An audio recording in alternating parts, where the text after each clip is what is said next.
करोगे, अगर आत्मा के अनुसार चलोगे तो जीवन को पाओगे।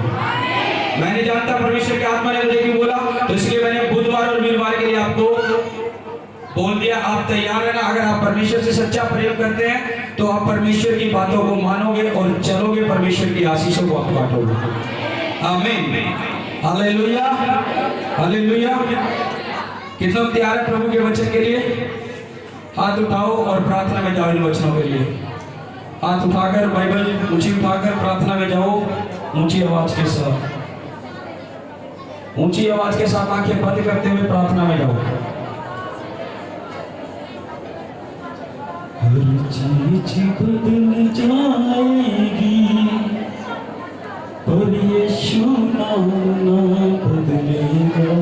ऊंची आवाज के साथ।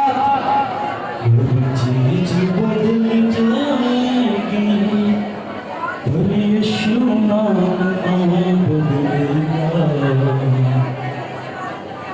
उसकी जात और उसके काम और उसकी जात और उसके काम और पाक कलाम ना बदलेगा। हर चीज बदल जाएगी पर यीशु नाम ना बदलेगा।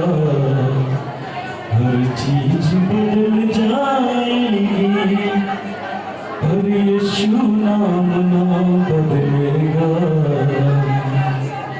मौसम दुनिया के बदलेंगे, बदलेंगे हालात।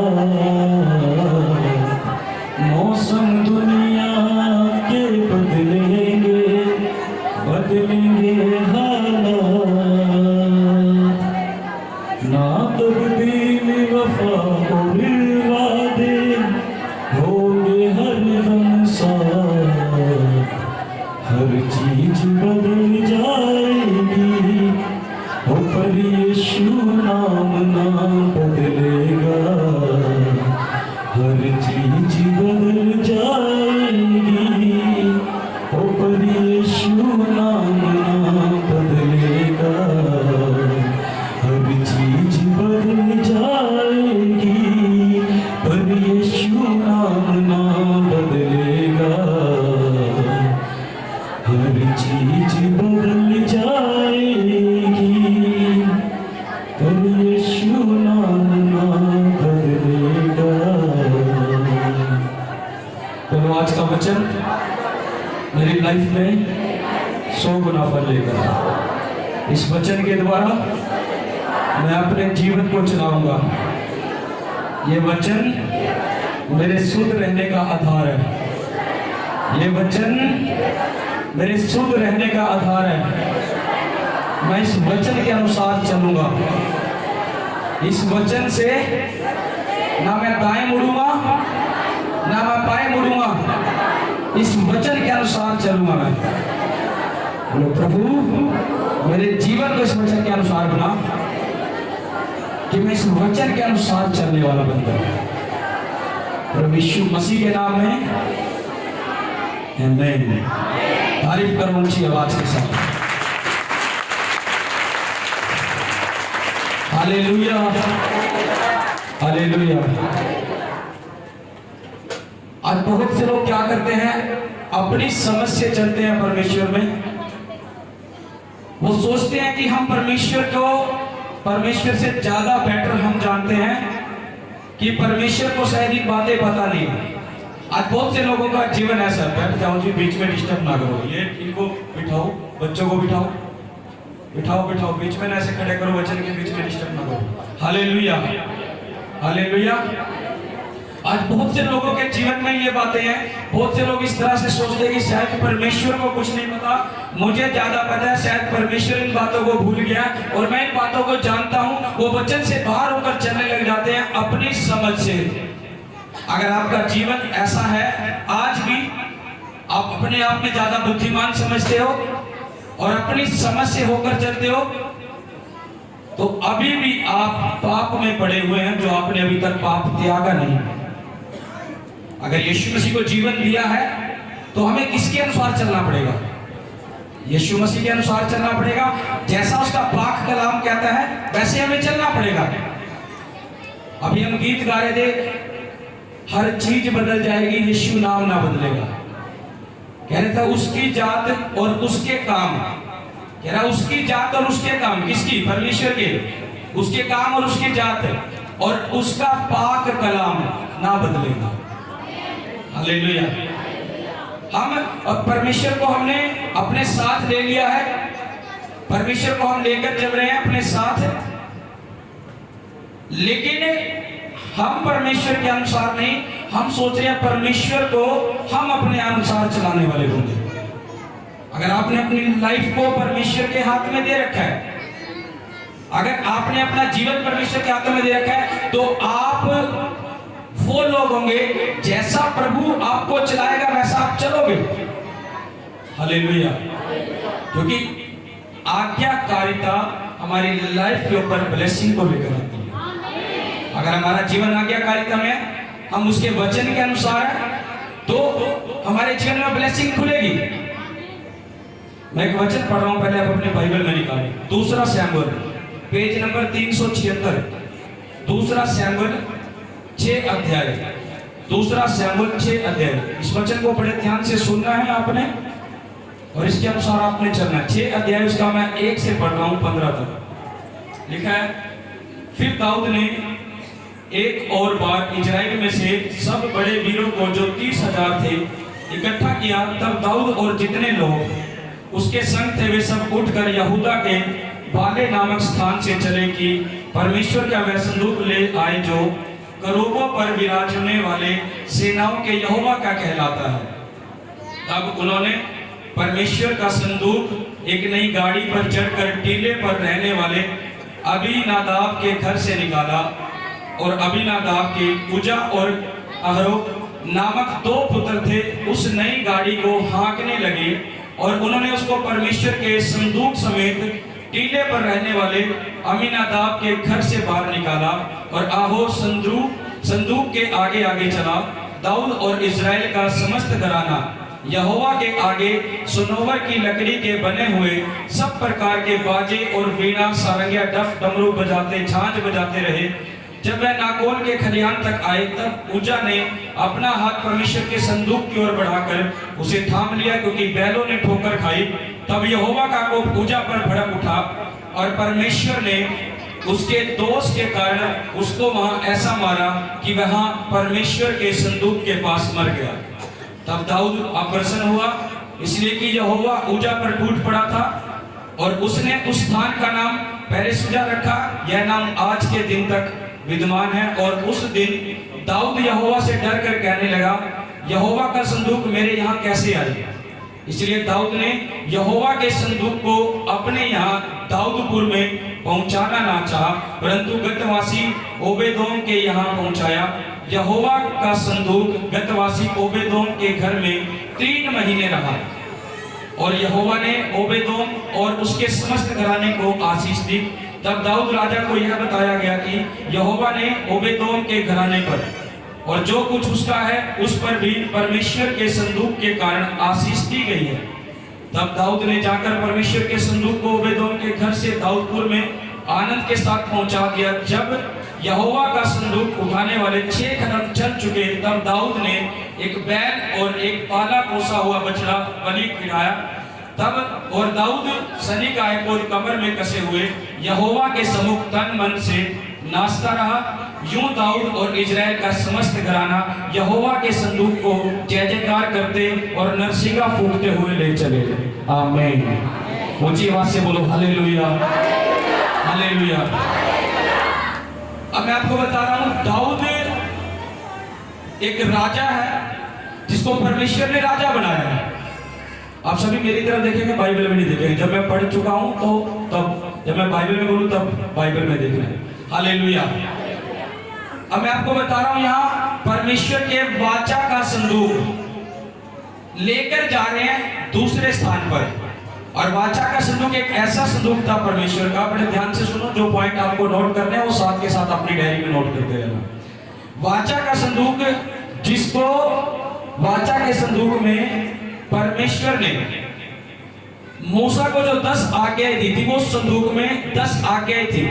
और वो पवित्र संदूक था, उसको कोई छू नहीं सकता था, उसके पास कोई ऐसे नहीं जा सकता था, क्योंकि परमेश्वर ने आज्ञा दी थी अगर कोई ऐसे जाएगा तो वो मर जाएगा, अगर कोई संदूक को छुएगा तो मर जाएगा। वो वाचा का संदूक दाऊद ने क्या किया, दाऊद ने दूसरे नगर में पहुंचाना चाहा, लेकिन यहां दाऊद जब वाचा के संदूक को दूसरे नगर में पहुंचा रहा था, उसने अपने आप को बुद्धिमान समझा।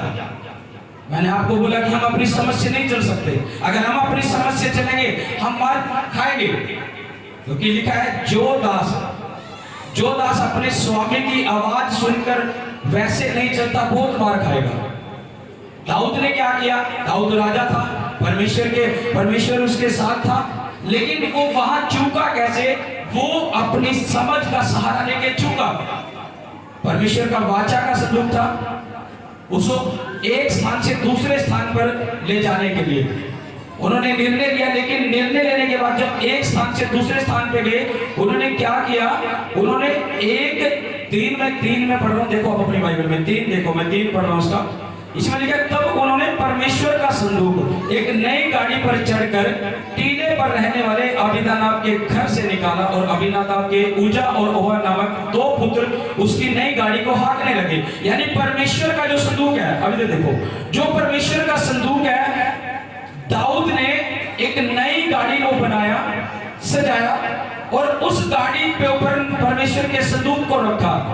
और यहाँ पर लिखा अबीनादाब के पुत्र थे जो उजा और आहो, वो उस गाड़ी को हाँकने लगे। यानी कि ध्यान से सुनना, आज का वचन आपके माइंड को खोलेगा अगर आप सीखोगे तो। जब 2 पुत्र थे अबीनादाब के, जब दाऊद ने देखा कि मैंने परमेश्वर का संदूक दूसरे नगर में लेकर जाना है, उसने एक नई गाड़ी बनाई, और नई गाड़ी पर जो अबीनादाब के 2 पुत्र थे, वो पुत्र को जिम्मेवारी दी कि तुमने गाड़ी को लेकर जाना है दूसरे स्थान तक परमेश्वर का संदूक रखकर। अब मैं आपको बता दूं, दाऊद एक बहुत बड़ी मिस्टेक कर रहा था, यहाँ पर बहुत बड़ी गलती कर रहा था। क्या गलती कर रहा था वो अपनी समझ से चल रहा था। जैसे मैंने बोला, हो सकता है कितने साल से आप विश्वास में हो, अगर आज भी आप अपने आप को बुद्धिमान समझकर और परमेश्वर को पीछे छोड़कर चल रहे हो तो आप मार खा सकते हो। दाऊद ने खाया। और मैं बता दूं, जो वाचा का संदूक था, जो दाऊद ने नई गाड़ी बनाई, परमेश्वर ने एक आज्ञा दी थी जब वाचा का संदूक बना था, एक आज्ञा थी कि वाचा का संदूक अगर एक स्थान से दूसरे स्थान पर लेकर जाना है तो उसे कंधे पर लेकर जाना है। किस पर लेकर जाना है? कंधे पर लेकर जाना है। और लेवी याजक उसको उठा सकते हैं, सिर्फ संदूक को हाथ लगा सकते हैं। जो लेवी गोत्र के याजक थे, जो अगुवे थे, जो पास्टर थे, जो लेवी गोत्र के याजक थे, परमेश्वर ने उनको सिर्फ आज्ञा दी थी कि तुम ही मेरे वाचा के संदूक को हाथ लगा सकते हो। और दाऊद ने क्या किया, दाऊद राजा था। अब दाऊद ने एक नई गाड़ी बनाई, उसने सोचा कि मैं परमेश्वर के कुछ उत्तम करूंगा। सोच तो वो अच्छी लग रहा था अपनी तरफ से, देखो उसने गलत तो नहीं सोचा। वो सोच रहा मैं राजा हूं, मेरे पास ये सब कुछ है, मैं परमेश्वर के लिए बढ़कर ये काम करता हूं, लेकिन किसका सहारा दे रहा? अपनी समझ का। जब परमेश्वर ने आज्ञा निकाली, मैंने क्या बोला, अगर आप वचन से इधर और उधर भागोगे तो आप मार खा सकते हो। दाऊद अपने लिए, परमेश्वर के लिए भला काम ही करा रहा। नई गाड़ी में परमेश्वर के संदूक को लेकर जाना, अच्छे से उस गाड़ी को सजाना, दाऊद तो परमेश्वर के लिए अच्छे कर रहा है, लेकिन वो भूल गया। क्योंकि बाइबल में क्या लिखा है, मेरी प्रजा जो है ज्ञान ना होने के कारण नाश हो जाती है। अगर आपके पास परमेश्वर के वचन नहीं है, अगर आप परमेश्वर के वचन के अनुसार अपना जीवन नहीं चल रहे हो, आपको पता ही नहीं लगेगा हमें क्या करना, कैसे चलना, तो आप नाश हो सकते हो। दाऊद ने वहां अपनी समझ से एक गाड़ी को सजाया हो, कर तो अच्छा कि मैं परमेश्वर के संदूक को इतने अच्छे से लेकर जाऊंगा। लेकिन क्या हुआ, जब वो गाड़ी पर लेकर गए, जब उस संदूक को रखकर गाड़ी पर लेकर गए, परमेश्वर का क्रोध उसी टाइम भड़का। जिस टाइम उन्होंने गाड़ी पर रखा, और परमेश्वर का इसका 7 पढ़ रहा हूं, अपने बाइबल में 7 वचन देखो, ध्यान से देखो और नोट करते रहना। यहां लिखा है, तब यहोवा का कोप उजा पर भड़क। इसका 6 पढ़ो सबसे पहले, इसका 6 देखो ऊपर लिखा, जब वह नाकोन के खलियान तक आए, तब उजा ने अपना हाथ परमेश्वर के संदूक की ओर बढ़ाकर उसे थाम लिया, क्योंकि बैलों ने ठोकर खाई। अब मान लो, इधर देखो मित्रों, जिन बैलगाड़ी पर संदूक था परमेश्वर का, वो थोड़ी आगे ही चले थे, उसी टाइम बैलों ने ठोकर खाई, ठोकर यानी वो गिर गए बैल, और परमेश्वर का संदूक भी गिरने लगा।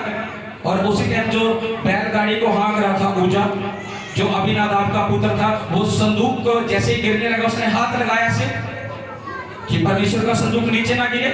उसने अच्छा किया कर बुरा किया? उसने अच्छा किया बुरा किया? उसने अपनी समझ में अच्छा किया, लेकिन वो मारा गया। परमेश्वर ने उसी टाइम मारा। क्यों? क्योंकि संदूक को छूना सिर्फ लेवी याजक का काम था, और कोई संदूक को छू नहीं सकता था। ये क्यों हो रही है? ये सारी समस्या क्यों चल रही है? क्योंकि दाऊद जो है परमेश्वर के वचन के अनुसार नहीं चल रहा। परमेश्वर ने बोला था कि जब मेरे वाचा के संदूक को लेकर जाओ, सिर्फ लेवी याजक उसको हाथ लगाएंगे और अपने कंधे पर लेकर जाओ। दाऊद राजा था, दाऊद ने सोचा कि नहीं मैं परमेश्वर के लिए अच्छा करूंगा। उसने अपनी समझ से उस गाड़ी को बनाया, और जो अबीनादाब का पुत्र जो गाड़ी को खींच रहा था, लिखा बैलों ने वही ठोकर खाई। आप ठोकर खा सकते हो अगर परमेश्वर के अनुसार नहीं हो। आपका जीवन परमेश्वर के अनुसार नहीं है, आपका कामकाज परमेश्वर के अनुसार नहीं, आप ठोकर खा सकते हो। अगर आप परमेश्वर के अनुसार चलने वाले होंगे, अगर आपका जीवन परमेश्वर के अनुसार चलने वाला होगा, वो सीधे चलेगा। लिखा बैलों ने ठोकर खाई। क्यों खाई ठोकर? क्योंकि परमेश्वर का क्रोध भड़का, क्योंकि वहां पर परमेश्वर की आज्ञा टूटी, वहां पर परमेश्वर की आज्ञा टूटी। क्योंकि जिस संदूक को, लेवी के गोत्रों को, जो लेवी के याजक को हाथ लगाना था, वो अबीनादाब के पुत्र ने जब संदूक गिरने लगा उसे थाम लिया अपने हाथ से। और हमने आगे पढ़ा, उसी टाइम यहोवा का कोप भड़का, और वो अबीनादाब का जो बेटा था वही परमेश्वर के संदूक के पास मारा गया, क्योंकि उसने पाप किया परमेश्वर के संदूक को छू। हालेलुया। अगर आप कोई परमेश्वर की आज्ञा तोड़ रहे, आज भी आपका जीवन, अगर आप दो नाव में चल रहे हैं तो आपका जीवन अभी भी खतरनाक है, डेंजरस है। अगर आज भी आपका जीवन दो नाव में है, जब परमेश्वर का कोप भड़का, लिखा भी अबीनादाब का पुत्र उसी टाइम मारा गया। और दाऊद ने जब आकर देखा, दाऊद वहां पर घबराया, दाऊद को भी गुस्सा आया कि ये क्या हो गया। और बाइबल में लिखा है, जब हमने वचन पढ़ा उसी टाइम दाऊद भी परमेश्वर के कामों को देखकर डरने लगा, कांपने लगा, और वो सोचने लगा कि अब मैं कैसे इस संदूक को अपने पास लेकर आऊंगा, क्योंकि मैंने पाप कर दिया है। वो जान गया कि समस्या क्यों मेरे ऊपर आई है, वो जान गया प्रॉब्लम क्यों मेरे जीवन में आई है, क्योंकि मैंने परमेश्वर की आज्ञा को तोड़ा। वो दाऊद जो परमेश्वर की हजूरी में बैठा रहता था, लेकिन परमेश्वर के अनुसार अपना जीवन ना जीकर एक आज्ञा तोड़कर वो समस्या उसके ऊपर आई। कितने लोग समझ रहे हैं मेरी बात? अगर आपने प्रभु यीशु मसीह को अपने जीवन में लिया है और फिर भी आपने प्रभु यीशु मसीह को साइड में रखा है और आप अपनी समझ से चल रहे हो, वचन कहता है वो दास जो अपने स्वामी की आवाज सुनकर नहीं चलता बहुत मार खाएगा। अब बैलों ने ठोकर खाई। क्यों खाई? क्योंकि परमेश्वर क्रोधित हुआ कि मेरे वाचा को संदूक में, जब मैंने बोला था कि लेवी याजक इसको हाथ उठाएंगे, जब मैंने बोला था कि मेरे संदूक को जब एक स्थान से दूसरे स्थान पर लेकर जाओ तो लेवी याजक कंधों पर उठाकर लेकर जाएंगे उसको, उसके लिए कोई गाड़ी नहीं बोली थी। दाऊद ने तो अच्छा किया था कि एक नई गाड़ी बनाई कि मैं परमेश्वर के लिए बढ़कर करूं, लेकिन वो परमेश्वर के वचन के खिलाफ था। वो पवित्र वस्तु थी परमेश्वर का वाचा का संदूक, जिसे सिर्फ लेवी याजक के हिस्से में आया था कि तुम्हारा भाग ये होगा कि तुम परमेश्वर के संदूक को वाचा के एक स्थान से दूसरे स्थान तक लेकर जाओगे, परमेश्वर के वाचा के संदूक की तुम सेवा करोगे। ये लेवी याजक के हाथ में यहोवा परमेश्वर ने सेवा दी थी कि तुम इस काम को कर सकते हो और कोई नहीं। एक आज्ञा थी यहोवा परमेश्वर की, लेकिन दाऊद ने उस आज्ञा को तोड़ा। अबीनादाब के पुत्रों को बोला, दोनों पुत्रों को, कि बैलगाड़ी में संदूक को लेकर जाओ आगे तक, थोड़ी आगे चले। लिखा बैलों ने ठोकर खाई, और जैसे परमेश्वर का संदूक गिरने लगा उसी टाइम अबीनादाब के पुत्र ने उसको हाथ लगाया, गिरने से बचाया। लिखा है उसी टाइम वो मर गया। जब आपका जीवन परमेश्वर के अनुसार नहीं चलेगा तो आप हो सकता है बहुत जगह गिर सकते हो, चूक सकते हो। क्यों? क्योंकि परमेश्वर के वचन के अनुसार हमें चलना है। उसका पुत्र उसी टाइम मर गया, और दाऊद ने वहां जाकर जब देखा, लिखा कि उसी टाइम दाऊद डर गया कि मैं अब कैसे परमेश्वर के संदूक को अपने पास लेकर आऊंगा। इसका 10 पढ़ रहा हूं अपनी बाइबल में, आप सुनो अगर नहीं देख रहे तो। लिखा है 10 में, इसलिए दाऊद ने यहोवा के संदूक को अपने यहाँ दाऊदपुर में पहुंचाना ना चाहा, परंतु गतवासी ओबेदोम के यहाँ पहुंचा दिया। अब दाऊद डर गया, परमेश्वर के संदूक को मैं अपने पास लेकर आऊंगा, क्योंकि परमेश्वर का कोप भड़क चुका है। वो डर गया, घबरा गया कि मैं अपने पास इस संदूक को कैसे लेकर आऊं, मैं अपने पास इस संदूक को कैसे लेकर आऊं। और उसने क्या किया, गतवासी के ओबेदोम के यहाँ उस संदूक को पहुंचा दिया। अब कोई जना दो जना आप दोनों आ जाओ, आप दोनों आ जाओ, आप दोनों आ जाओ, दोनों आ जाओ, दौड़ कर आओ, दौड़ कर आओ। Hallelujah, hallelujah. सही। अब मान लो, जब सभी ध्यान से सुनेगा, जब परमेश्वर का वाचा का संदूक लेकर जा रहा था, जब परमेश्वर का वाचा का संदूक लेकर गए, और मान लो ये दाऊद और ये ओबेदोम जो गतवासी का है, और जब दाऊद ने देखा कि परमेश्वर का कोप भड़क गया, कि मुझसे गलती होगी, उसने क्या किया, अपने उस बात को लेकर कि परमेश्वर मेरे जीवन में ऐसा करेगा, उसने बोला कि मैं परमेश्वर के वाचा के संदूक को, मैं वाचा के संदूक को अपने यहाँ कैसे पहुंचाऊंगा। उसने दाऊदपुर की बजाय एक ओबेदो नाम व्यक्ति के यहाँ उस संदूक को, मान लो ये परमेश्वर का वाचा का संदूक है, क्योंकि इसमें 10 आज्ञाएं थी उस संदूक में। सभी ध्यान से बैठ जाओ बच्चों, क्योंकि ये वाचा का संदूक, क्योंकि उस संदूक में परमेश्वर की आज्ञा ही थी। हालेलुया। अब दाऊद ने सोचा कि मैं इस संदूक को अपने पास कैसे लेकर आऊं, अब मैं इस संदूक को अपने पास कैसे लेकर आऊं, मैंने गलती की। और उसने क्या किया, उस संदूक को ओबेदोम के घर पर पहुंचा दिया, उसको लेकर आओ। अब ये ओबेदोम है, और अब इसके अपने हाथ में, अब इसके यहाँ ये संदूक आ गया। बड़े ध्यान से समझो, मैं क्या आपको समझा रहा हूं, बड़े गहराई से। अब दाऊद डरता था कि इस संदूक को मैं लेकर आऊंगा तो मेरी लाइफ में कहीं परमेश्वर पता नहीं क्या करेगा। अब जब ये संदूक परमेश्वर का उसके घर गया, ये एक बड़ा गरीब व्यक्ति था, बड़ा कंगाल व्यक्ति था, बड़ा गरीब व्यक्ति था। और जब संदूक इसके पास पहुंचाया और परमेश्वर की बरकतें उसके पास जाने लगी, अब ये परमेश्वर की राशि से ये बरकतें एक एक करके इसके पास जा रही है।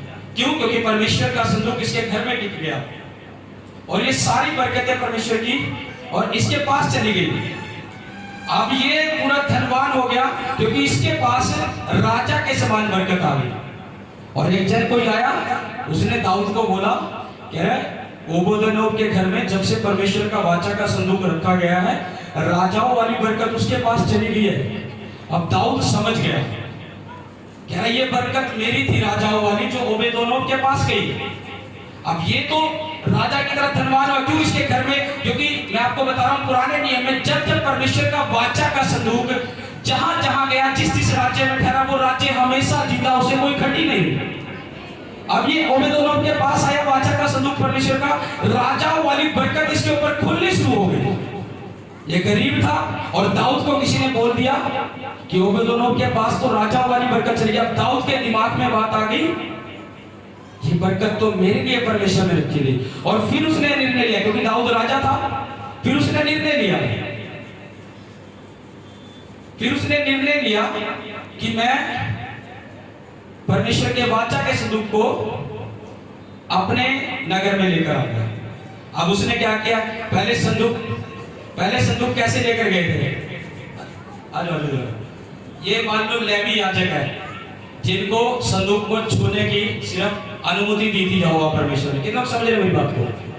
इनको अनुमति थी लेवी याजक को संदूक को छूने की। दाऊद ने पहले गलती की, अभी तक आपके पुत्रों को भेजा नहीं, गाड़ी को बुलाया, और वो नाश हो गए।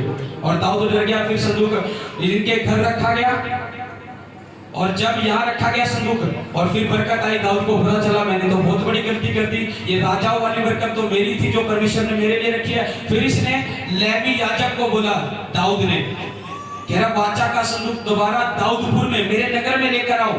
और फिर ये लेवी याजक, अब ये वाचा का संदूक, अब ये वाचा का संदूक और ये दाऊद पता क्या कर रहा था? पहले तो दाऊद ने भेज दिया ऐसे। जब दाऊद को पता लगा कि ये बरकत मेरी थी, जब इसका बुद्धि खुली, तब इसने, जब सीधे उंगली से घी नहीं निकलता परमेश्वर टेढ़ी कर देता, फिर समझ में आता है। दाऊद को पहले समझ नहीं आया, नहीं मैं नई गाड़ी में लेकर जाऊंगा, अपनी समझ से चला, मैं नई गाड़ी में लेकर जाऊंगा, और मार खाया।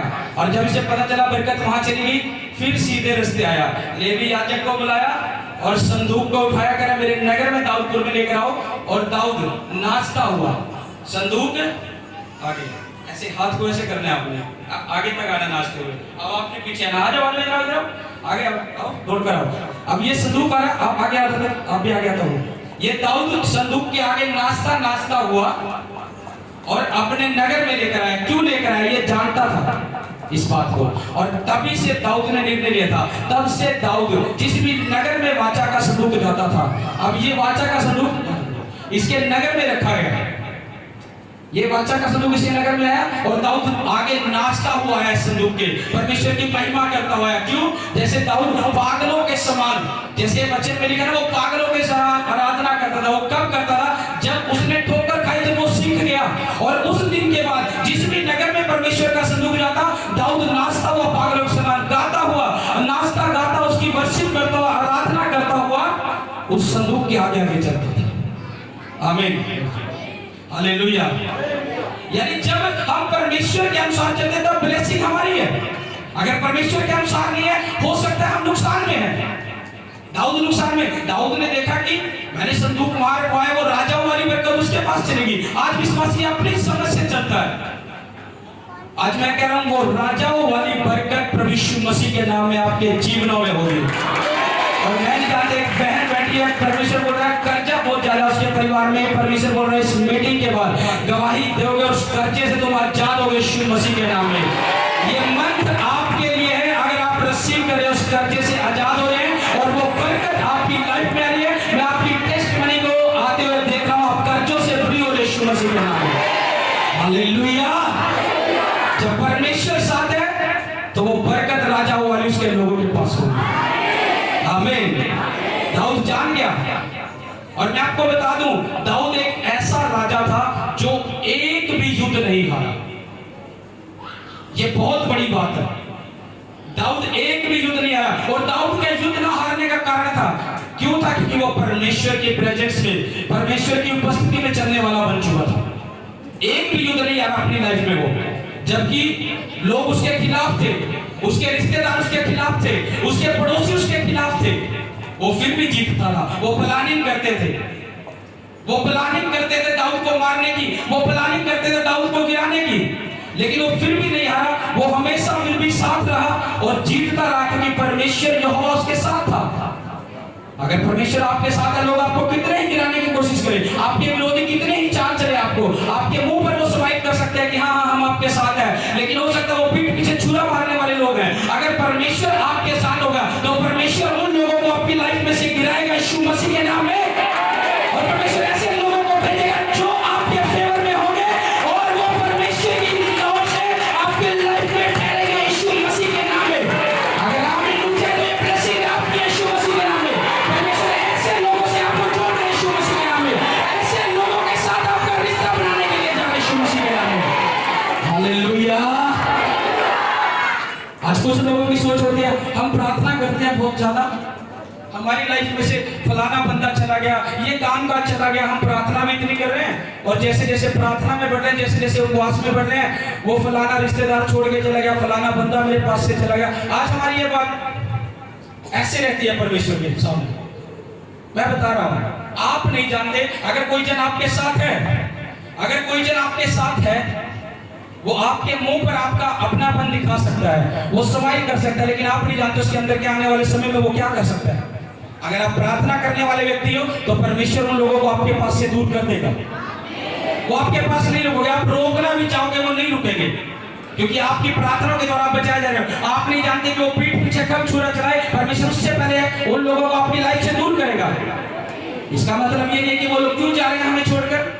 अगर आप उनको रखना भी चाहोगे, रोकना भी चाहोगे, चाहे आपका रिश्तेदार हो चाहे आपका पड़ोसी हो, अगर आप उसको अपने साथ अटैच में चाहोगे, अगर आप प्रार्थना करने वाले व्यक्ति हो, वो आपकी लाइफ में ठहरेंगे नहीं, क्योंकि जो लोग आपके खिलाफ खड़े होंगे, परमेश्वर के दूत आपके साथ होगा, उन लोगों को आपकी लाइफ से दूर करेंगे।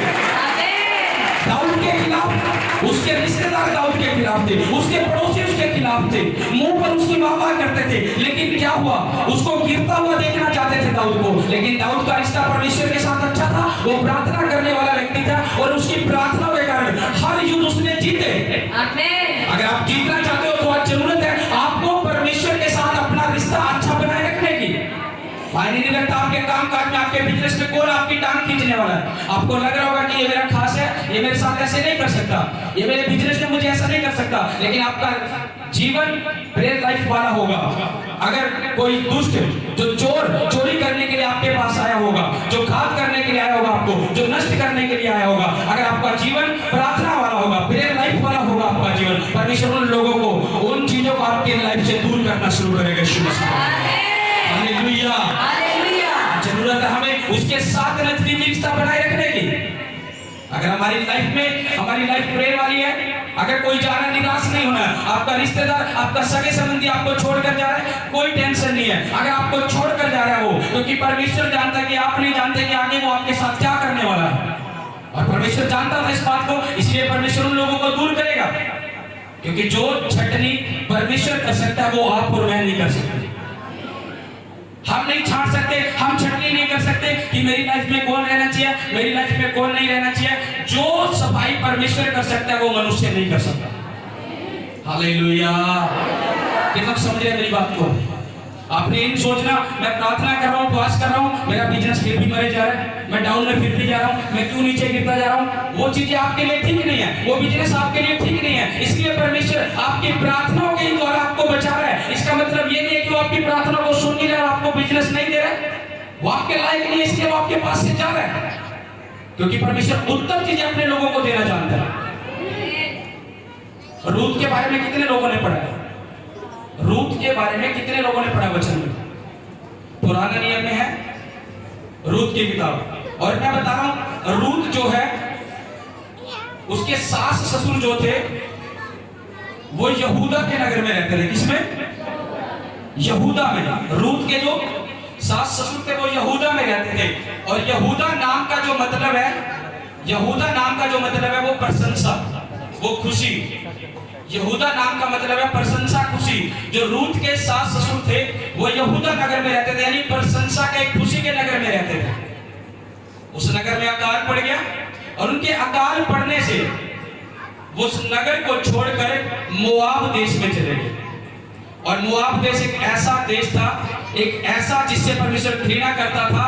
एक बेटी ने अपने पिता के साथ सोकर उस नगर को बसाया था। वो पापी नगर था, वो घृणित नगर था, और परमेश्वर ने उस नगर से बहुत ज्यादा नफरत की थी।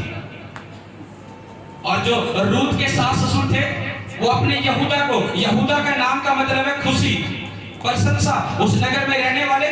और जब अकाल पड़ा, अकाल के समय में उन्होंने सोचा कि हम भूखे मर जाएंगे, वो यहूदा नगर को छोड़कर मोआब नगर में चले गए, जिस नगर से परमेश्वर बहुत ज्यादा घृणा करता था, नफरत करता था। वो अपनी खुशी को उन्होंने गवा दिया, क्योंकि वो अपनी खुशी को छोड़ चुके थे। जो नगर परमेश्वर ने दिया था, यहूदा का नगर, जो स्थान परमेश्वर ने दिया था, एक खुशी का नगर, उसे छोड़कर वो अपनी समझ से उसके सास ससुर मोआब के देश में चले गए। उन्होंने परमेश्वर को पीछे छोड़ दिया, अपनी समझ से उस देश में गए जिस देश से परमेश्वर बहुत ज्यादा नफरत करता है। हालेलुया। और वचन में लिखा जब वो मोआब देश में गए, उसके ससुर भी मर गया, उसका जेठ भी मर गया, और जो रूत के साथ जिसकी शादी थी उसका पति भी मर गया। अगर परमेश्वर के खिलाफ चलोगे तो प्रॉब्लम आएगी, समस्या आएगी। उन्होंने उस नगर को पसंद किया जिस नगर को परमेश्वर देखना भी नहीं पसंद करता था, घृणा करता था, नफरत करता था। और वो उस देश को छोड़ के आए, यहूदा को, जिसका मतलब है खुशी, अपनी प्रशंसा, अपनी खुशी को छोड़कर उस देश में आ गए जिससे परमेश्वर को नफरत थी। और जैसे उस देश में उसके ससुर मरा, उसका जेठ मरा, और उसका पति भी मर गया। क्यों? क्योंकि अपनी समझ से चले। जैसे दाऊद अपनी समझ से चला, नहीं परमेश्वर में एक बैलगाड़ी में लेकर जाऊंगा, संदूक को अच्छे से लेकर जाऊंगा, मैं राजा हूं, मेरे पास बहुत पैसा है, हम परमेश्वर के संदूक को अच्छे से सजा कर लेकर जाएंगे। ये दाऊद की, हालांकि वो संसारिक बातों से देखे थे वो अच्छा सोच रहा था, वो गलत नहीं सोच रहा था। लेकिन परमेश्वर संसारिक चीजों को नहीं, आत्मिक बातों को समझता है हमारे। वो हमारे इमोशनल को नहीं देखता। अगर हम इमोशनल है, वो हमारे इमोशनल को नहीं जानता, वो अपनी आत्मिकता की बातों को जानता है, समझता है। दाऊद ने इमोशनल परमेश्वर को प्रसन्न करना चाहा संसारिक बातों से, लेकिन वहां उसने मार खाई। और रूत के जो परिवार वाले थे, वो अकाल पड़ा यहूदा में, एक खुशी का देश था, प्रशंसा का देश था। अगर उस काल में टिके रहते तो शायद ना मरते उसके ससुर, ना मरता उसका जेठ, ना मरता उसका पति, अगर उस काल में भी खड़े रहते। उन्होंने सोचा अकाल पड़ा, निकलो यहाँ से। हालेलुया। और शैतान इन्हीं बातों में डालकर विश्वासी को दूर करता है, बहुत सी परमेश्वर की प्लानिंग से, बहुत सी परमेश्वर की योजनाओं से। शैतान दिखाता है कि तेरी लाइफ में अभी तक ऐसा नहीं हुआ, अकाल पड़ गया यहूदा में, ये कहाँ का खुशी का देश है, इसमें तो अकाल पड़ गया, हम भूखे मर जाएंगे। शैतान ने ऐसी बातें उनके में डाली। और मोआब देश में शैतान उस देश में लेकर गया जिससे परमेश्वर घृणा करता था, नफरत करता था, और वहां जाकर लोग मरे। और रूत की किताब में लिखा आगे चलकर, रूत ने जब उसकी सास ने बोला कि अब मेरा बेटा भी नहीं है, और जब उसकी दोनों बहुएं थी, उसको बोला कि तुम जहां मर्जी जा सकते हो, जिसके साथ मर्जी ब्याह कर सकते हो, तुम मेरे साथ ना दुखी हो। लेकिन रूत जो है वो परमेश्वर का भय मानने वाली थी, और रूत ने कहा नहीं, मैं तेरे साथ ही चलूंगी। उसने कहा कि तेरा परमेश्वर मेरा परमेश्वर होगा, उसे कुछ मिले ना मिले, चाहे अकाल में, प्रॉब्लम में, उसका हस्बैंड मर गया, उसने कहा अपनी सास को कि तेरा परमेश्वर मेरा परमेश्वर है। और उन्होंने दोबारा उस नगर में आना, जो नगर उन्होंने छोड़ा था यहूदा का, जिस प्रशंसा से वो निकले थे, उस नगर में दोबारा आए। और एक खेत में रूत काम करने लगी, और बाइबल में लिखा जब उसकी मैरिज हुई, उसी खेत की वो मालकिन उस परमेश्वर ने उसे बना दिया। अगर आप परमेश्वर के वचन के अनुसार चलोगे, परमेश्वर दोबारा वो चीजें लौटा देता आपको जो शैतान आपसे छीन के ले जाता है। दाऊद जब राजा बना, दाऊद के राजा बनने से वो व्यभिचार में गिरा। दाऊद पहले कहाँ रहता था? जंगलों में रहता था कि नहीं? भेड़ बकरियां चराता था कि नहीं? जब राजा बना तो वो राजा की गद्दी में बैठने लगा, लेकिन एक पाप के कारण दोबारा उसी कंडीशन में उसको ले गया दाऊद को। व्यभिचार में गिरा, उसका बेटा उसके खिलाफ हुआ, और वो नंगे पांव जंगलों में छिपता फिर रहा, भागता फिर रहा। यानी जहां से परमेश्वर ने उठाया था वहीं से दोबारा घेर दिया। शैतान ये कहता है कि जहां से आप निकले हो, जहां से आप उठे, दोबारा आपको वहां पर गिरा दे। जिन प्रॉब्लम से, जिन समस्या से आप निकले, दोबारा वहां पर गिरा दे। दाऊद को वहीं पर ठिकाने पर पहुंचा दिया, जंगल में भागता फिरा, छिपता फिरा। क्यों? क्योंकि पाप के कारण। अगर पाप आपकी लाइफ में होगा तो आप दोबारा उस कंडीशन में, उस प्रॉब्लम में जा सकते हो। जरूरत है उस परमेश्वर के वचन में बने रहने की। हमें अपनी समझ का सहारा ना ले, वरन संपूर्ण मन से यहोवा पर भरोसा। हालेलुया। जब हम परमेश्वर के अनुसार चलेंगे, लिखा है उजा के पुत्र जो उजा था वो भी मारा गया क्योंकि उसने संदूक को छुआ, संदूक नीचे गिरने वाला था। उसने संसारिक तौर पर अच्छा किया, इमोशनल उसने देखा कि परमेश्वर का पवित्र संदूक नीचे ना गिर जाए, मैं छू लूं उसको। लेकिन वो संसारिक तौर पर देख रहा था कि मैं बचा लूं, लेकिन परमेश्वर का कोप उस पर भी भड़का। लिखा भाई वो मारा गया क्योंकि उसने परमेश्वर की आज्ञा तोड़ी।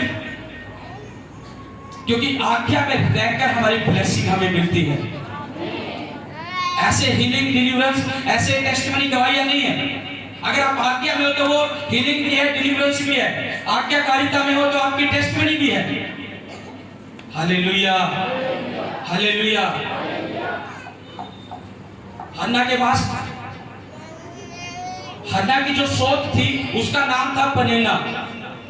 हन्ना की जो सोच थी उसका नाम पनीना था। और लिखा है हन्ना के पास बच्चे नहीं थे, पनीना के पास बच्चे थे। हन्ना के पास ब्लेसिंग नहीं थी बच्चों की, लेकिन पनीना के पास बच्चे थे। उसके 2 बच्चे थे, और उसका पति जो था वो उसको, हन्ना को समझाता था, बोलता था कि तू बच्चों के लिए दुखी था क्या, मैं तेरे लिए उन बच्चों से बढ़कर नहीं हूं। वो उसको समझाता था, प्यार करता था, लेकिन वो मांग तो रही थी, उसे मिला नहीं। उसकी आशीष, उसकी ब्लेसिंग लेट थी। उसकी जो सोतन थी, जो उसकी सोच थी, उसके पास 2 बच्चे थे, वो उसको जेलसी कराती थी, वो चिढ़ाती थी उसको कि देख मेरे पास बच्चे हैं, मेरे बच्चे यहोवा के भवन में ऐसा करते हैं, वैसा करते हैं। और हन्ना इससे बहुत ज्यादा खेदित हो जाती थी, उसका मन टूट जाता था। और फिर उसका पति उसे समझाता था कि मैं तेरे बच्चों से कई गुना बढ़कर नहीं हूं तेरे लिए। उसको तसल्ली देता था। लोग आपको हो सकता है गिराने के लिए ऐसी बातें आपको बोल सकते हैं, लेकिन याद रखना हन्ना की आशीष, उसकी ब्लेसिंग लेट थी। उसकी आशीष, उसकी ब्लेसिंग लेट थी, लेकिन कितना को पता हन्ना के बेटे का नाम क्या था?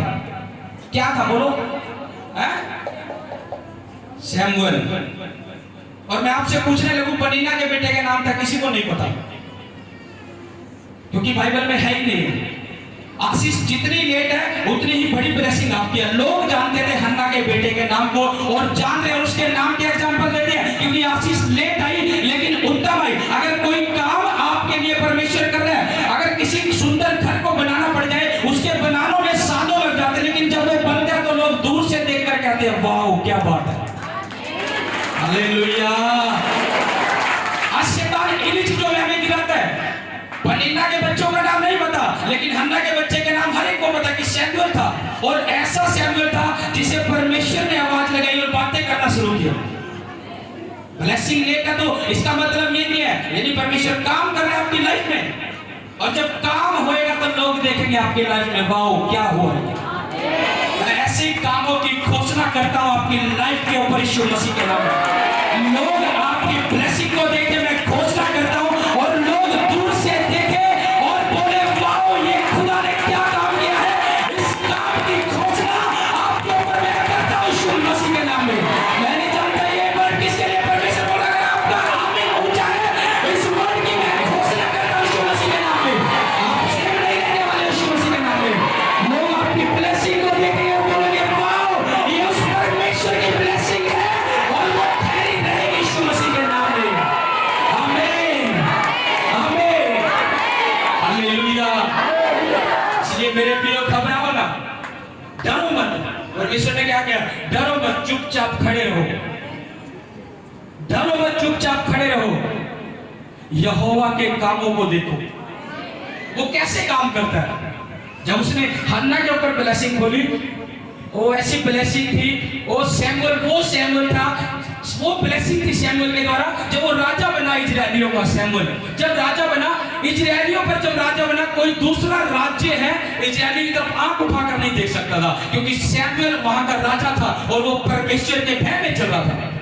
वो ब्लेसिंग थी उसके ऊपर, वो ग्रेस थी, वो मसा था सैमुअल के ऊपर, कोई दूसरा आंख उठाकर नहीं देख सकता था। अगर आज आपका विरोधी है तो उस मसीह को मैं रिलीज करता हूं, वो विरोधी आपका ढेर होगा इस मसीह के द्वारा, यीशु मसीह के नाम। वो मसा मैं अपनी लाइफ पे बोलता हूं यीशु मसीह के नाम में। आपके विरोधी, आपके शत्रु ढेर होंगे यीशु मसीह के नाम में। आपका शत्रु कोई भी इस मसीह के द्वारा गिरा दिया जाए यीशु मसीह के नाम में, गिरा दिया जाए यीशु मसीह के नाम में। इस मसीह के नीचे आकर उस शत्रु को मैं गिराता हूं यीशु मसीह के नाम में। मैं नहीं जानता अगर आपका आमीन हो जाए तो वो शत्रु आपकी लाइफ से गिर रहा है, वो ढेर होगा यीशु मसीह के नाम में। इस मसीह की घोषणा करता हूं, वो शत्रु शर्मिंदगी, आपकी शर्मिंदगियों को देखकर जो हैरान हो गए कि कैसे परमेश्वर ने इनकी शर्मिंदगियों को दूर किया, वो मसा मैं आपकी लाइफ पर बोलता हूं यीशु मसीह के नाम में। वो मसा मैं आपकी लाइफ के ऊपर बोलता हूं। परमेश्वर ने बोला मत डर, मैं तेरे साथ हूं। वो हमेशा साथ रहता है। हो सकता है शैतान आपको डिस्टर्ब करे। ये बात दाऊद ने ऐसे नहीं कर दी कि मैं बैलगाड़ी बनाऊंगा और मैं चलूंगा। शैतान ने उसको मन में डाला, क्योंकि शैतान उसकी लाइफ में ज्यादा वार करता है जिसकी लाइफ से परमेश्वर की एक बड़ी योजना होगी। दाऊद की लाइफ से एक बड़ी योजना थी। दाऊद हमेशा प्रार्थना में रहता था। शैतान जानता था कि मैं इसको कैसे गिराऊं। वो आपकी कमजोरी पकड़ेगा। वो आपकी यीशु मसीह ने जब 40 दिन के उपवास रखे और वो जब जंगल में गया, उपवास में था, भूख लगी यीशु मसीह को, और शैतान आया उसके पास। और शैतान क्या कह रहा है? यदि तू परमेश्वर का पुत्र है तो इस पत्थर को बोलते रोटी बन जाए। वो क्यों रोटी का जिक्र कर रहा है? वो क्यों रोटी का जिक्र कर रहा है? क्योंकि यीशु मसीह को क्या लगी थी? भूख लगी थी। शैतान जानता है, और मैं बता रहा हूं शैतान एक एक चीज को पूरी परख चुका है संसार की, क्योंकि वो आज से नहीं है, वो कई हजार सालों से है। वो मनुष्य को जान चुका है, उनकी भावनाओं को जान चुका है शैतान कि ये किस भावनाओं से गिर सकते हैं, किस कमजोरी से गिर सकते हैं। आज शैतान इन बातों को नोट कर चुका है हर एक चीज की। जब यीशु मसीह आया, यीशु मसीह को बोला, वो जानता था शैतान इसको भूख लगी है। जंगल में ये नहीं बोला कि चल तू मकान बनवा दूं तेरे लिए ये कर दूं। वो जानता था इसकी नीड, इसकी जरूरत इस टाइम रोटी है, और उसको बोलता है इस पत्थर को बोलते रोटी बन जाए। आज शैतान ऐसा काम करता है कि तुम्हारी लाइफ में ऐसा हो, लेकिन अगर आप परमेश्वर के अनुसार चलने वाले हो, आपको परमेश्वर के वचन की समझ है, तो आप बचाए जाओगे। दाऊद के जानता था दाऊद की लाइफ से परमेश्वर क्या करेगा, उसको गिराया लेकिन उसने क्षमा मांगी पापों की। परमेश्वर ने तेरी कामों से फिरा, मुझे क्षमा कर। जाकरिया नबी जब परमेश्वर के भवन में सेवा करता था, सेवा करते करते कोई संतान नहीं थी उनके पास। और जानते हो जब पुराने टाइम में सेवा करने वाले बहुत लोग तैयार होते थे, लेकिन सेवा ऐसी नहीं दी जाती थी किसी को। पुराने टाइम की बात करूं, यहोवा के भवन, जैसे मैंने वाचा के संदूक से सिखाया, वाचा के संदूक को कोई ऐसे नहीं हाथ लगा सकता था कि चलो मैं उठा के यहाँ से यहाँ रख दूं, चलो मैं इसको उठा के यहाँ से यहाँ रख दूं। एक आज्ञा थी कि लेवी याजक सिर्फ मेरे वाचा के संदूक को हाथ लगाएंगे, ये उनका भाग है, ये उस काम को ये करेंगे। याजक का काम याजक करता था, महायाजक का काम महायाजक करता था। वो ऐसा टाइम था कि लेवी को बोला कि हम संदूक को उठाएंगे, परमेश्वर ने आज्ञा दी। और जाकरिया नबी को जब सेवा दी गई थी उसके भवन में, ऐसी नहीं मिली उसकी सेवा, जबकि उनके पास संतान नहीं थी, सेवा ऐसी नहीं मिली उसके पास, सेवा ऐसे नहीं मिली जाकरिया को। पुराने टाइम में जब सेवा मिलती थी यहोवा की ओर से मिलती थी। उन्होंने चिट्ठियां डाली और वहां बहुत से लोग तैयार थे कि मैं परमेश्वर के भवन की सेवा करूंगा, मैं करूंगा। और वहां पर याजक ने, महायाजक ने, जो भी है, वहां चिट्ठियां डाली। और जब इकट्ठी चिट्ठियां डाली गई कई नाम से, वो चिट्ठी जाकरिया के नाम निकली। और जाकरिया परमेश्वर के भवन में सेवा कर रहा था। हालेलुया। अगर आज का जाकरिया कोई हो ना, अगर कोई ब्लेसिंग लेट हो जाए, पार्टी में बैठा दिखता है ना, सोचे कि मेरे लाइफ में नहीं है, ऐसा जाकरिया नहीं चाहिए परमेश्वर को। वो जाकरिया फिर भी कोई ब्लेसिंग मिले ना मिले, काम काज चले ना चले, परिवार में क्या हालात है कोई मतलब नहीं है, लेकिन परमेश्वर के साथ रिश्ता नजदीक है, वो जाकरिया परमेश्वर आपको चाहता है, बन जाओ यीशु मसीह के नाम में। Hallelujah, hallelujah, hallelujah. और फिर जाकरिया की आशीष भी लेट थी, जाकरिया की भी आशीष लेट थी, लेकिन जब आशीष मिली, उसके बेटे का नाम जानते हो क्या था? जानते हो क्या था? वो बेटी बोल रही है यूहन्ना, और वो यूहन्ना जिसने यीशु मसीह को बपतिस्मा दिया। ब्लेसिंग लेट थी, ब्लेसिंग लेट थी, मकान टाइम लग गया बनने में, लेकिन जब लोग देखेंगे बोलेंगे वाओ, वो ब्लेसिंग परमेश्वर आपकी लाइफ में देना चाहता है। आमीन। क्योंकि परमेश्वर नहीं चाहता कि क्या परमेश्वर अपने वचन को तोड़ सकता है? क्या परमेश्वर अपने वचन को तोड़ सकता है? मैं आपसे पूछ रहा हूं, क्या तोड़ सकता है परमेश्वर? अगर आप परमेश्वर में परिश्रम कर रहे हो, परमेश्वर ने क्या कहा कि तुम्हारा परिश्रम जो है वो परमेश्वर में व्यर्थ नहीं है। अगर आप परमेश्वर के कामों को कर रहे हो, सब कामों में चल रहे हो, तो आपका परिश्रम कैसे व्यर्थ हो सकता है? मनुष्य के साथ किया गया परिश्रम आपका व्यर्थ हो सकता है, परमेश्वर के कामों में किया गया परिश्रम आपका व्यर्थ नहीं है। परमेश्वर अपने वचन को तोड़ नहीं सकता। अगर आपकी लाइफ में कोई काम लेट है तो परमेश्वर आपको उत्तम देना चाहता है। इसका मतलब ये नहीं है पड़ोसी आशीषित हो गया मैं क्यों नहीं हुआ, इसका मतलब ये है परमेश्वर की एक बड़ी योजना है आपकी लाइफ से, परमेश्वर की एक बड़ी प्लानिंग है आपकी लाइफ से, वो आपके जीवन में कुछ नया करना चाहता है। इसलिए बने रहो उसकी कढ़ाई में, चलते रहो उसकी आज्ञाकारिता में। परमेश्वर मेरे लिए काम तैयार कर रहा है, परमेश्वर मेरी ब्लेसिंग को तैयार कर रहा है अभी। Hallelujah, hallelujah. जब हम इस तरह से चलेंगे परमेश्वर में, जाकरिया नबी जब ऐसी चला, सेवा में चला, यूहन्ना की आशीष है। वो यूहन्ना, मैं आपको बताऊं, यूहन्ना जो है चमड़े के, ऊंट के चमड़े के वस्त्र पहनता था और टिड्डिया को खाता था, टिड्डिया को खाता था और मधु खाता था, यानी कि जो शहद होता था जंगलों में, और चमड़े के ऊंट के वस्त्र पहन रहता था। लोग कोई देखता था उसको पागल बोलता होगा, लेकिन परमेश्वर ने उसके परिवार से उसको अलग रखा। यूहन्ना अपने परिवार में नहीं रहा, यूहन्ना जंगलों में रहा, यूहन्ना जंगलों में रहा, क्योंकि परमेश्वर उसको तैयार कर रहा था। जंगल एक मुसीबत भरा था। क्या जंगल अच्छा है?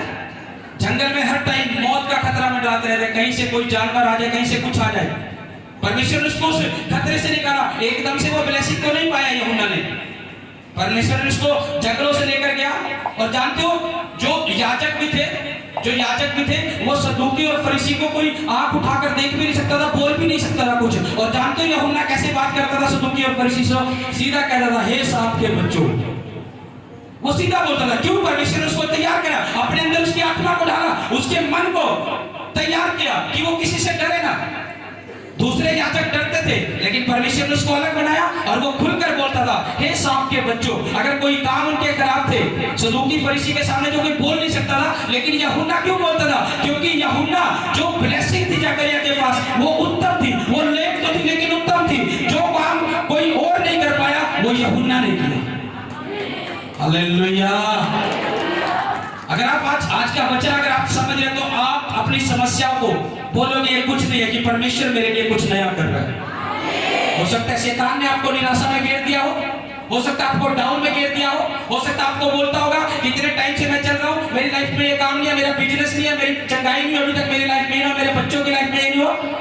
शैतान आपको ये बातें मारता होगा देखकर, शैतान को चपेट मारो इस बात की मेरा परमेश्वर मेरे लिए एक अच्छा घर तैयार कर रहा है। अगर लेट बेशक मेरी आशीष हो, लेकिन उत्तम होगी और दूर से चमकेगी यीशु मसीह के नाम में।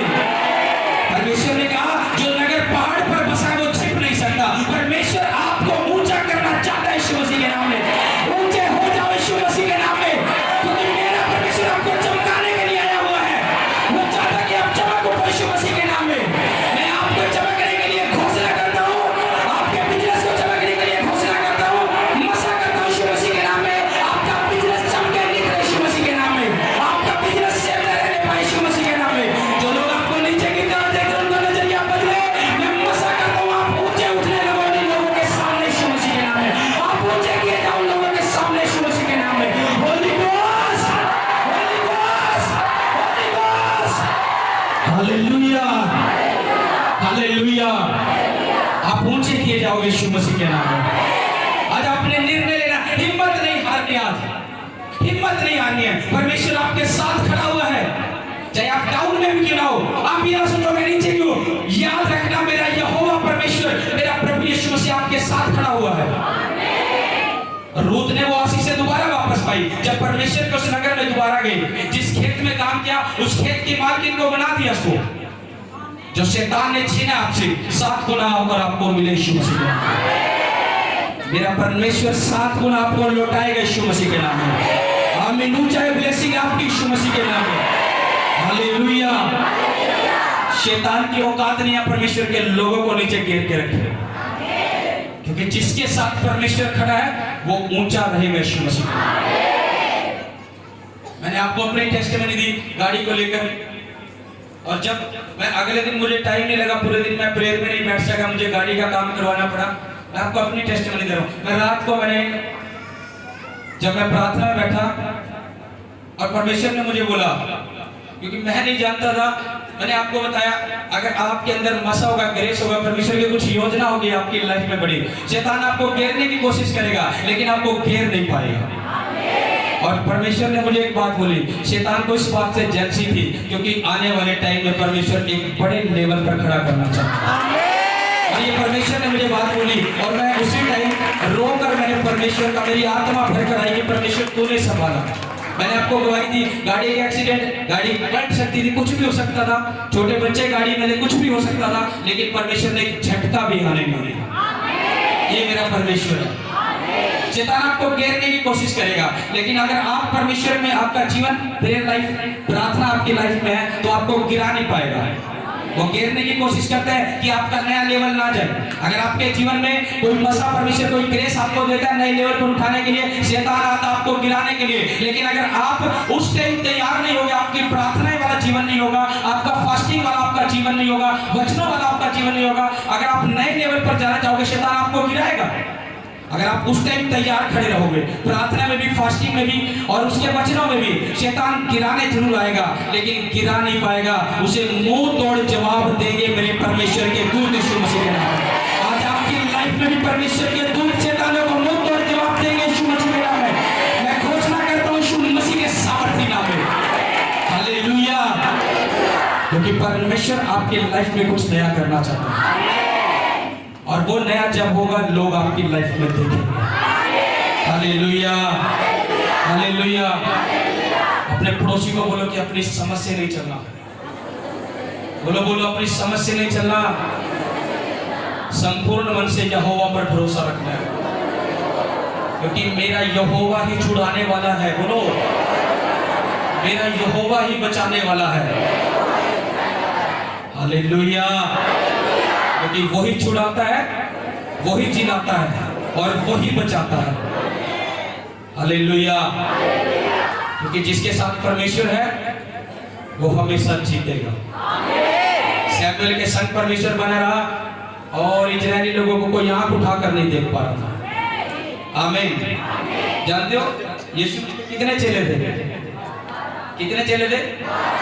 लेकिन मैं आपको बताऊं, जो काम पौलुस ने, सिलास ने और पतरस ने किया वो सभी चेलों ने नहीं किया। क्यों नहीं किया? क्या कारण रहा होगा? क्यों नहीं किया? जो काम, चेले तो 12 थे, एक ही प्रभु था उन चेलों का, एक ही उनका गुरु था यीशु मसीह। अब 12 में से जो 3-4 चेले काम करते वो दूसरों ने नहीं किया। क्यों?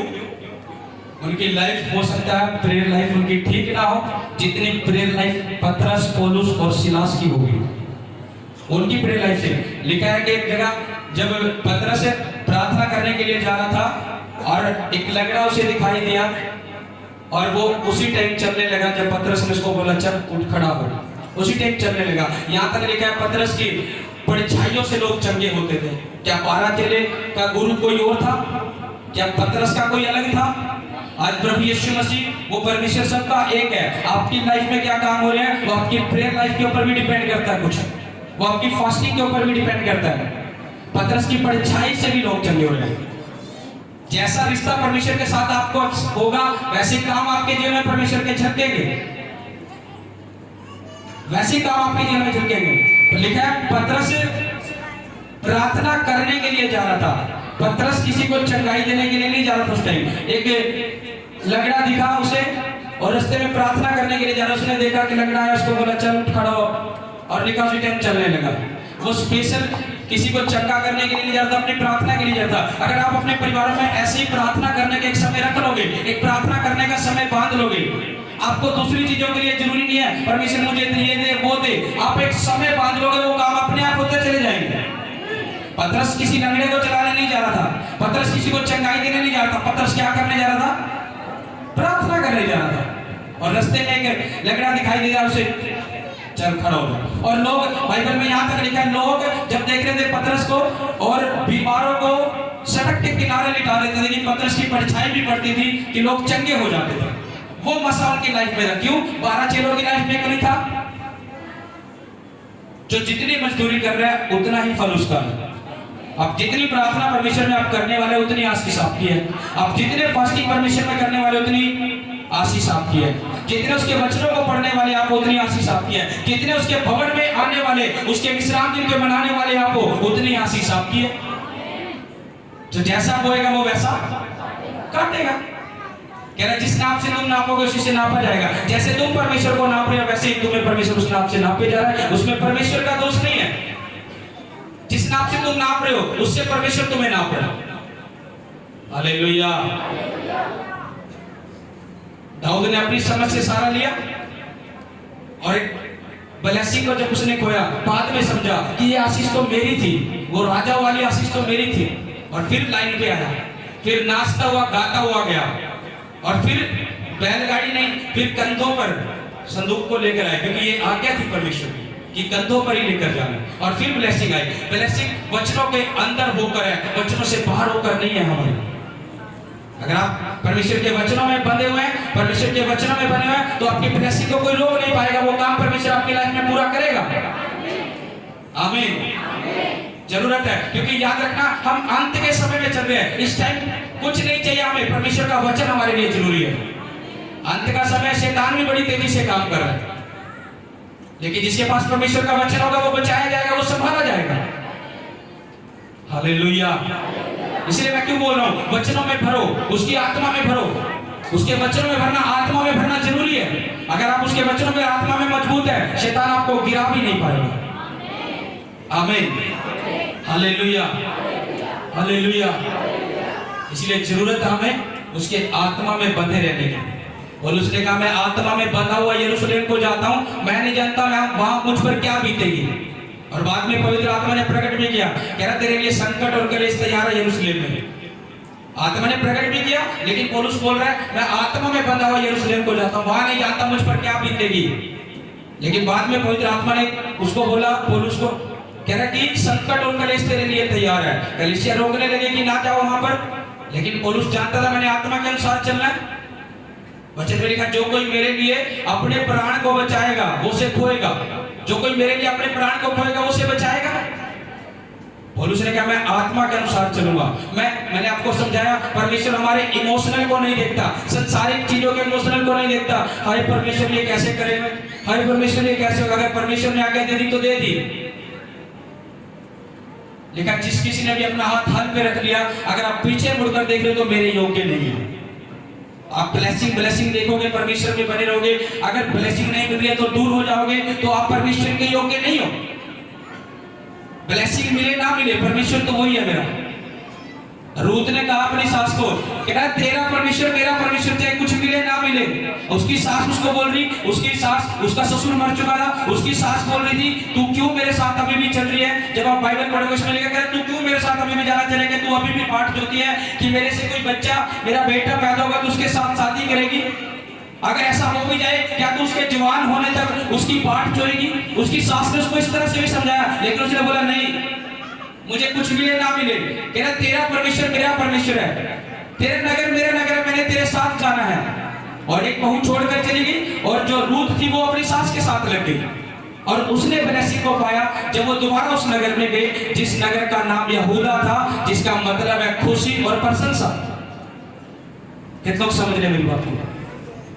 अच्छा, आप ये ना सोचे कि मेरी लाइफ में ये क्या चल रहा है, आप सिर्फ इतना सोचे परमेश्वर कुछ नया करेगा, कुछ बड़ा करेगा मेरी लाइफ में। अगर मेरी ब्लेसिंग लेट है तो मेरा काम अभी चल रहा है, मेरा काम चल रहा है, और जब बनेगा तो लोग देखेंगे, बोलेंगे वाह हालेलुया। उस ब्लेसिंग को परमेश्वर आपको देना चाहता है। मैंने बोला पनीना के बच्चे के नाम नहीं जानता, लेकिन हन्ना के बच्चे के नाम, अगर जो बच्चे बाइबल पढ़ने वाले वो जानते हैं कि सैमुअल है, और सैमुअल वो जो परमेश्वर के संदूक के पास सोया हुआ, यहोवा ने उसको आवाज लगाई। वो इतनी आज्ञाकारिता में था, अपने पास्टर के पास आया बार बार करके, और परमेश्वर को आवाज लगा रहा। क्यों? क्योंकि सैमुअल की आशीष परमेश्वर की ओर से थी। जो परमेश्वर की ओर से आपकी लाइफ में वो उत्तम है यीशु मसीह के नाम में, और परमेश्वर आपको उत्तम देगा यीशु मसीह के नाम में। आपकी प्रेयर लाइफ ना घटे, आपकी प्रार्थनाएं ना कम हो, आपके वचनों को पढ़ना कम ना हो, आपका भवन में आना कम ना हो, जुड़े रहो, चलते रहो। अगर कुछ चीजें आपकी लाइफ से जा भी रही है तो चिंता ना करना कि इतना करने के बाद भी क्यों जा रही है, वो आपके लिए सही नहीं है, इसलिए आपकी लाइफ से परमेश्वर दूर करता जा रहा है। क्योंकि परमेश्वर जो छटनी कर देगा, परमेश्वर जो सफाई कर देगा, शायद वो आप और मैं नहीं कर सकते। हालेलुया। इसलिए परमेश्वर को सफाई करने दो, परमेश्वर जो सफाई करेगा वो अच्छी है हमारे लिए।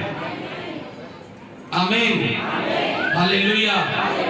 इसलिए बहुत से लोग ये बात बोलते हैं, इतने टाइम से प्रार्थना, इतने टाइम से उपवास कर रहे हैं, चर्च में चल रहे हैं, लेकिन मेरे जीवन में अभी तक ये मेरा काम काज नहीं चल रहा, मेरे बच्चों की सेटलमेंट नहीं हो रही अभी तक, मैं ऐसे ही चलता रहूंगा, मेरा कर्जा नहीं गया। नहीं, अगर कोई प्रॉब्लम बढ़ती जा रही है, कुछ आपकी लाइफ से जा रहा, तो आपके लिए ठीक नहीं है। परमेश्वर जानता है, वो आपको वो देगा जो आपके लिए अच्छा होगा, वो आपके लिए वो करेगा जो आपके लिए अच्छा होगा। आमीन। इसलिए कभी निराश नहीं होना, परमेश्वर की प्रार्थना से दूर ना होना। हालेलुया। अगर हमारा मन टूटा है तो हमारी हड्डियों के लिए वो नुकसानदायक है। अगर हम निराशा में, चिंता में, वो हमारी हड्डियों के लिए नुकसानदायक है। ये परमेश्वर का वचन कहता है। और शैतान ये चाहता है कि तुम निराशा में पड़े रहो, चिंता में पड़े रहो, तुम्हारा मन टूटा रहे। लेकिन परमेश्वर क्या बोलता है? अपने वचन से संवाद करा, मैं टूटे मन के समीप हूं, तू चिंता मत कर, मैं तेरे साथ हूं। उसने क्या बोला? मत डर, मत डर, मत डर, मैं तेरे साथ हूं। पूरी बाइबल में 365 बार ये शब्द, ये वर्ड परमेश्वर दिया, मत डर। पूरे साल के लिए परमेश्वर बोलते हैं, एक साल में 365 दिन। अगर आप डेली उठ कर ये बोलेंगे परमेश्वर मुझे कहा मत डर, चाहे कोई कितनी प्रॉब्लम है, डरना नहीं, क्योंकि परमेश्वर मेरे साथ है। जिसने अभी तक संभाला वो आगे भी संभालेगा। दाऊद जंगलों में रहा, दाऊद के द्वारा परमेश्वर ने बड़े बड़े जानवरों को, शेर और भालू को मरवाया। दाऊद ने शेर और भालू को ऐसे मारा जैसे किसी छोटे से जानवर को मार दिया। और लोग शेर के पास, भालू के पास जाते हुए डरते होंगे कि फाड़ ना खाए, लेकिन दाऊद ने ऐसे फाड़ कर गिराया जैसे कुछ भी नहीं है। क्यों? क्योंकि परमेश्वर यहोवा उसके साथ था, परमेश्वर उसको तैयार कर रहा था दाऊद को। उसने शेर और भालू को मारा। वो गोलियत से ऐसे नहीं भिड़ गया दाऊद, गोलियत से ऐसे नहीं भिड़ गया। एक नाटा सा बच्चा, हाइट में भी छोटा है, और गोलियत राक्षस वो ऐसे नहीं आगे आया कि मैं इसको मारूंगा। अगर वो परमेश्वर उसको पहले तैयार ना करता, वो शेर और भालू को ना मारता, तो शायद वो गोलियत के पास भी ना जा पाता। परमेश्वर उसे तैयार किया, पहले जंगलों में रखा, शेर और भालू उसके हाथ से बनवाए, और जब गोलियत की बारी आई वो वहां खड़ा होकर मैं मारूंगा, और गोलियत ने कहा ये बच्चा मुझे मारेगा। उसने कहा मैं सेनाओं के यहोवा के नाम से तेरे पास आ रहा हूं। वो जानता था सेनाओं का यहोवा मेरे साथ खड़ा हुआ है। कह रहा आज तेरी ही तलवार से तेरे सर को धड़ से मैं अलग करूंगा। उसने ये घोषणा करी अपने मुंह के द्वारा। बोलना पड़ता अपने मुंह के द्वारा अगर परमेश्वर से कुछ ब्लेसिंग चाहिए तो। अगर आप बोलोगे नहीं, आज समय दौड़ता जा रहा है, लेकिन वचन बहुत कुछ आपके पास जो पवित्र आत्मा आपको दे। आज मैं आपको बता रहा हूं, शैतान यही चाहता है आप हमेशा मुंह से गलत निकालो, गलत डिक्लेयर करो, हाय मेरा ये नहीं जा रहा अभी तक, हाय मेरी लाइफ में अभी तक ये नहीं रहा, तो कभी भी परमेश्वर भी आपके जीवन में काम नहीं करेगा। अगर आपके शब्द ये होंगे मेरे जीवन में अभी तक ये नहीं, वो कभी भी परमेश्वर भी नहीं करेगा। दाऊद ने ऐसे नहीं गोलियत को मारा। दाऊद ने बोला सेनाओं के यहोवा के नाम से मैं तेरे पास आता हूं, आज तेरी ही तलवार से तेरे धड़ को मैं अलग करूंगा और तुझ पर जीत पाऊंगा। और लिखा दाऊद ने उसी की तलवार से उसके सिर को धड़ से अलग किया, और सिर को धड़ से अलग करना एक जीत को दर्शाता था पुराने नियम में। अगर कोई राजा किसी के साथ युद्ध करता जब मारते थे तो सिर काट कर ले जाते थे, ये चिन्ह होता था कि ये जीत चुका है, उस राजा को मारा है इसने। और दाऊद ने वैसा किया क्योंकि उसने शब्द डिक्लेयर किए पहले। आपके क्या आप परमेश्वर के सामने डिक्लेयर कर रहे हो? क्या मेरा काम काज नहीं चल रहा? क्या मैं ऐसे हूं? नहीं, परमेश्वर को बोलो, उसके वचन के द्वारा बोलो, उसके कोड़े खाने से मैं चंगा हो चुका हूं। अगर आप घटी में उसको बोलो प्रभु यीशु मसीह में मेरी हर एक घटी उसकी महिमा सहित पूरी होगी। जब आप इन वचनों को बोलना शुरू करोगे परमेश्वर क्यों नहीं आपके लाइफ में काम करेगा। हालेलुया। वचन अपने आप से काम नहीं करता, उसको मुंह से बोलना पड़ता है। धार्मिकता के लिए मन से विश्वास किया जाता है, उद्धार के लिए मुंह से अंगीकार किया जाता है। और मैंने उद्धार के बारे में आपको बीते समय में सिखाया। हो सकता है उद्धार आपके बिजनेस को भी चाहिए। अगर आपका बिजनेस मरा पड़ा तो आपका उद्धार नहीं है बिजनेस में। उद्धार एक आत्मिक उद्धार है जो आत्मा को मिल गया जब हमने प्रभु यीशु मसीह को ग्रहण किया। एक उद्धार, अगर आपका बिजनेस मरा हुआ, बिजनेस नहीं चल रहा, तो उसमें आपको उद्धार की जरूरत है, और वो मुंह से अंगीकार करना पड़ेगा कि मेरा बिजनेस यीशु के नाम में चलेगा। आप बार बार ये नहीं बोलोगे कि मेरा बिजनेस नहीं चल रहा, आप बार बार ये नहीं बोलोगे कि मैं बीमारी में पड़ा हूं, आप ये बोलोगे उसके कोड़े खाने से मैं चंगी हो चुकी हूं, चंगा हो चुका हूं। हालेलुया। धार्मिकता के लिए मन से विश्वास किया जाता है और उद्धार के लिए मुंह से अंगीकार किया जाता है। अगर किसी चीज में आपको उद्धार चाहिए, अगर कुछ भी आपका चीज आपकी लाइफ में मरा हुआ है, उसको उद्धार की जरूरत है, आपको मुंह से बोलना पड़ेगा, डिक्लेयर करना पड़ेगा मुंह से। और याद रखना, जो बोलोगे वो, जो डिक्लेयर करोगे, जो शब्द बोलोगे वो काटोगे। इसलिए अच्छा डिक्लेयर करो, अच्छा बोलना शुरू करो, आपकी लाइफ में होगा। आमीन। मैं क्यों यहाँ पर बोलता हूँ, जब मैं प्रार्थना में लेकर जाता हूँ कि अपनी बीमारियों को डांटो, मैं क्यों बोलता हूँ? क्योंकि ये मसा जब आप मसे में बनते हो, जब आप फायर के नीचे आ जाते हो, मसे के नीचे आ जाते हो, जब आप उद्धार, जब मुंह से, क्योंकि मुंह से उद्धार मिलता है अंगीकार करने से, जब आप मुंह से बोलना शुरू करते हो, बीमारियों को डांटना शुरू करते हो, अपनी समस्याओं को डांटना शुरू करते हो आत्माओं में, तो वो आपकी जाती है उसी। कुछ लोग प्रार्थना के टाइम में देखते रहते हैं क्या हो रहा है क्या नहीं। कुछ लोग बहुत आत्मा से चिल्लाते हुए प्रार्थना करते रहते हैं और उनकी लाइफ में काम हो जाता है। आज मैं अपने भाइयों को भी बोल रहा हूँ, अगर आप जब तक परमेश्वर की आत्मा में नहीं बढ़ोगे तो आपकी लाइफ में हो सकता है ऐसी रह सकती है जैसे आप जा रहे हो, आ रहे हो, जा रहे हो, आ रहे हो। लेकिन परमेश्वर ने आपको इसलिए नहीं चुना कि सिर्फ आप ऐसे ही रह जाओ, आओ जाओ आओ जाओ, कि आप फल ना लेकर आओ। प्रभु ने कहा तुम फल लेकर आओ, मैंने तुम्हें इसलिए चुना है।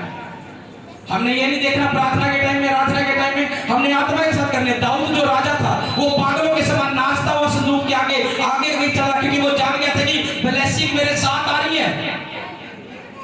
दाऊद ने राजा होकर भी शर्म नहीं किया, उसने परमेश्वर के सामने आराधना किया, उसकी महिमा किया।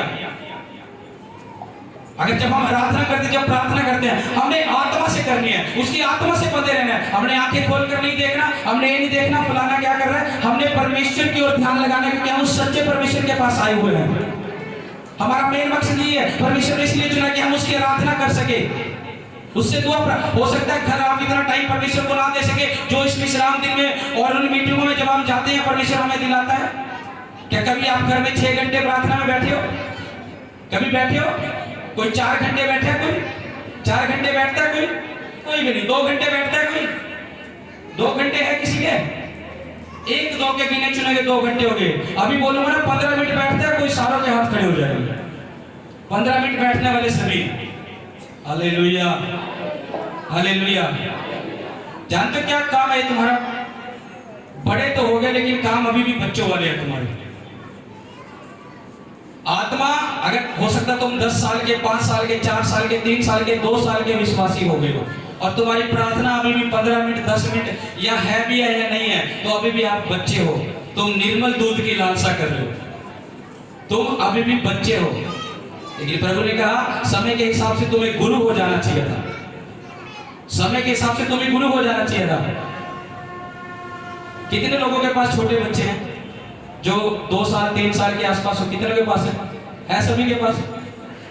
पैम्पर लगाते हैं उसको जब कहीं लेकर जाते हैं, लगाते हैं कि नहीं? अगर आपका बच्चा 15 साल का, 14 साल का, 10 साल का हो जाए, पैम्पर लगाओगे? लगाओगे? अगर जो आत्मा में नहीं बढ़े वो अभी भी पैम्पर लगाए बैठे हैं, अभी भी बच्चे के बच्चे हैं। इस चीज को याद रख ले। और 10 साल के बच्चे को पैम्पर नहीं अच्छा लगता। परमेश्वर ने कहा समय के हिसाब से तुम्हें क्या हो जाना चाहिए है? बोलो, समय के हिसाब से तुम्हें गुरु हो जाना चाहिए। अभी तुम 5 साल के, 7 साल के, मैंने अभी 2 घंटे के लिए भी बोला, किसी का हाथ खड़ा नहीं हुआ।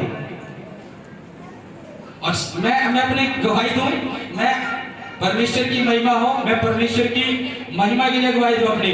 जब मैं पूरी रात प्रार्थना बैठता हूं मुझे पता ही नहीं लगता। और 1 घंटा तो मेरे लिए कुछ भी नहीं है, 2 घंटे तो प्रार्थना मुझे महसूस ही नहीं देते कि मैंने प्रार्थना की भी है कि नहीं। हालेलुया। जितनी भूख रखोगे, और मेरी नींद ऐसी होगी, आप मुझे कंट्रोल, मैं अपनी नींद पे बहुत कंट्रोल करता हूँ। चाहे मुझे 3 दिन भी कंटिन्यू जगा के रखोगे, मैं जाग सकता हूँ। ये इतनी कैपेसिटी प्रभु ने दे दी है मुझे। वही बोलते हैं समय के हिसाब से तुम्हें गुरु हो जाना चाहिए था। आज अगर आपकी लाइफ 5 साल, 4 साल, 3 साल, 2 साल से भी प्रभु में है, तो आपकी प्रार्थना 15 मिनट, आधा घंटा नहीं है। जानते जब यीशु मसीह अपने चेलों के पास आया, यीशु मसीह ने क्या कहा था? कह रहे जागते रहो, निरंतर प्रार्थना करोगे, ऐसा ना तुम परीक्षा में पड़ जाओ। क्यों बोली थी? और बाइबल में जो मिनिमम प्रार्थना जो यीशु मसीह ने बोली है वो 1 घंटे की बोली है। अपने चेलों को आगे बोला, क्या तुम मेरे साथ 1 घड़ी भी नहीं जाग पाए? 1 घड़ी यानी 1 घंटा। 1 घंटे की प्रार्थना आपको परीक्षाओं से बचाती है सिर्फ। अगर यीशु मसीह के चेले 1 घड़ी जाग रहे थे तो परीक्षा से बच जाते जो पतरस के ऊपर आई। उसने इनकार किया प्रभु का। यानी जो मिनिमम प्रार्थना बाइबल की वो 1 घंटा यीशु मसीह ने बोली। अपने चेलों को बोला कि 1 घड़ी भी नहीं जाग पाए, और तुम प्रार्थना करके 15 मिनट 10 मिनट की सोचते हमने स्वर्ग को पा लिया है। ऐसा नहीं है। समय के हिसाब से तुम्हें गुरु हो जाना चाहिए। अपनी प्रार्थनाओं को बढ़ाओ, अभी बच्चे ना बने रहो। परमेश्वर चाहता कि आप पढ़ो आत्मा में। परमेश्वर चाहता कि आपकी प्रार्थना प्रेयर लाइफ बढ़े। आमीन आमीन। ऊंची आवाज से बोलो हालेलुया हालेलुया हालेलुया। कितने लोगों को समझ आया आज का वचन? सभी को प्रार्थना में जाओ, सभी ऊंची आवाज के साथ।